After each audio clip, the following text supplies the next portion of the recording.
I've never been good with change. For the better part of my life, I would latch on to whatever I could that I knew would stay consistent. Like any Disney-related thing, keeping my room the same for a decade, and all the stuffed animals.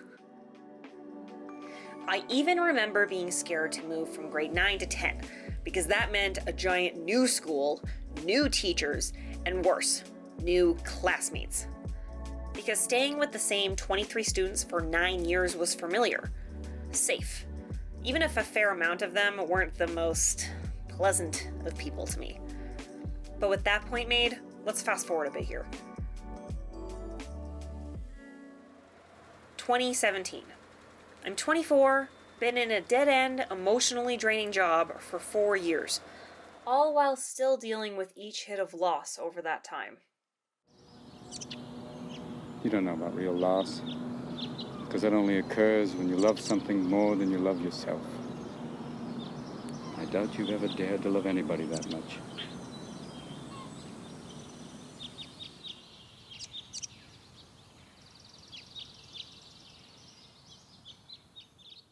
But this was the year that broke the camel's back. My boss and 2 coworkers had become unbearable. Most of my friends were graduating or moved out, and I was left feeling stuck, stagnant.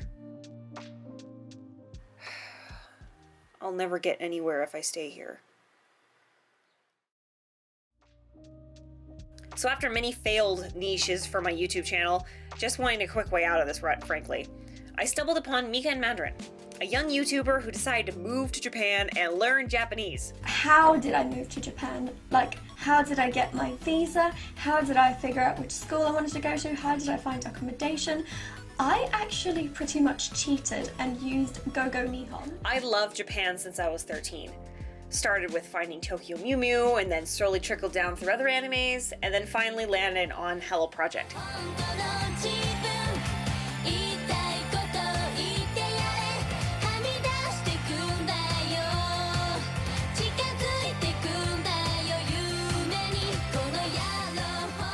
And when I finally got to visit Japan in 2016, it honestly was the first time I had felt even remotely close to normal since high school. There's Buono. Oh my god! Okay, time to find my seat. Let's see if I can do it on my own, but probably not, but wish me luck. So why hadn't I ever thought about learning Japanese there before?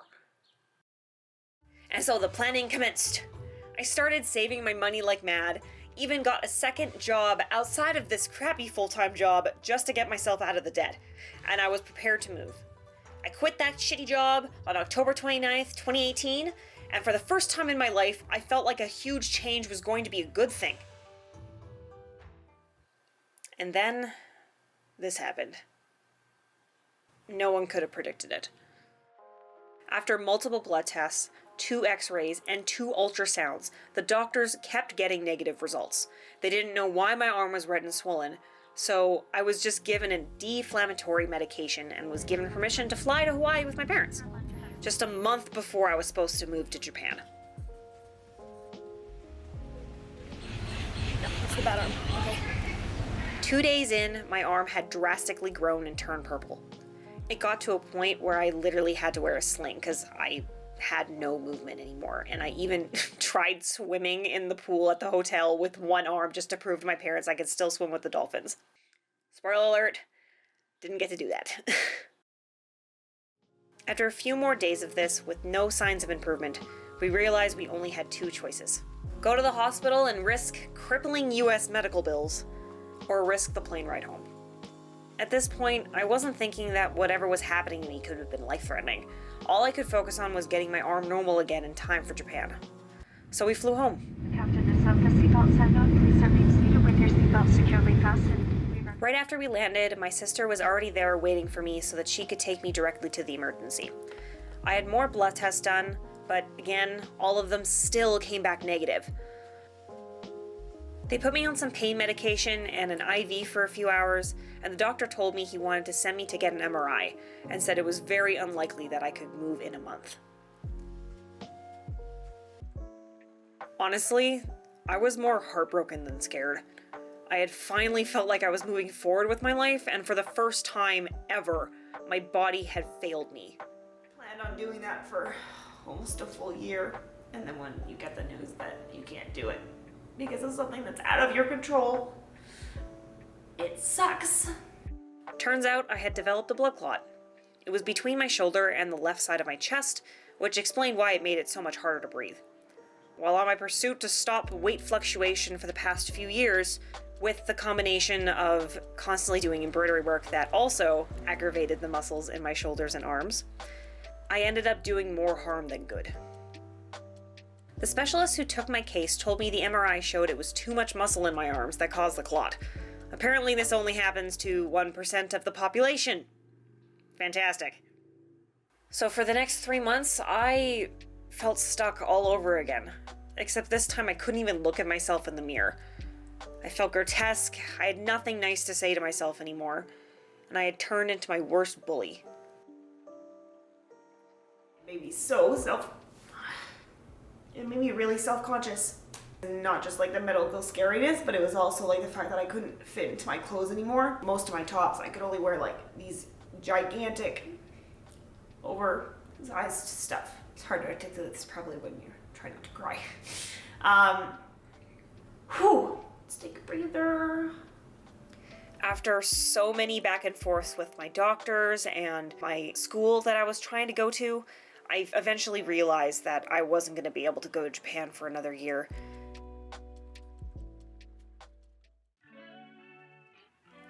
Looking back, I don't really know what triggered my mindset to switch, but I just woke up feeling a different kind of anger. It felt more like a new drive. I was just sick of feeling sorry for myself. And I honestly didn't really know what to do with myself, but at the same time, I was just so damn stubborn that I didn't want to stop making progress. Any kind of progress, something. Casey Neistat's Tarzan method came to mind. You're Tarzan, you're here, and you want to get to the other side of the jungle here. You reach and you grab onto whatever vine you can grab onto and you swing. And that vine might carry you in this direction, which doesn't feel like the right direction of your goal. But it does get you a little bit closer. And then you swing in this direction, and then this direction, and this direction, and this direction, and this direction, and this direction, and eventually you make it to where you want to be. I wanted to swing to the next branch, not keep hitting trees.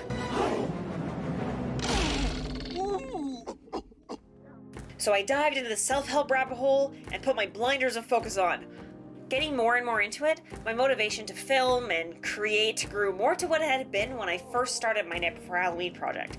It felt like I had a new purpose for my channel, and it was amazing. How does he do 6 miles? I can barely do 3 now. This is ridiculous.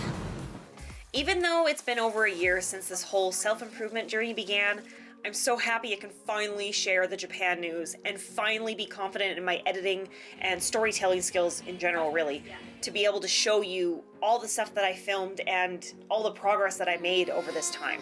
Underneath the strobe lights, ready for a crazy night.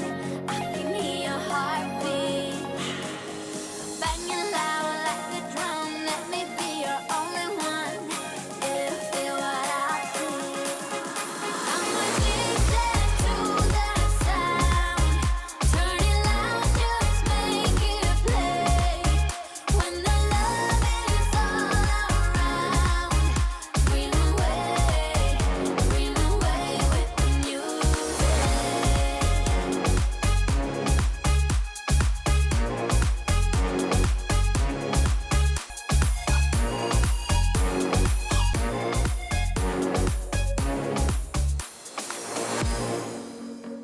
Obviously, I still haven't been able to move to Japan.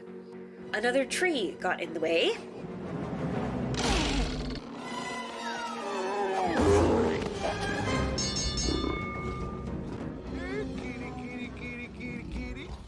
But the blood clot situation did teach me how to deal with change better, and that's still progress.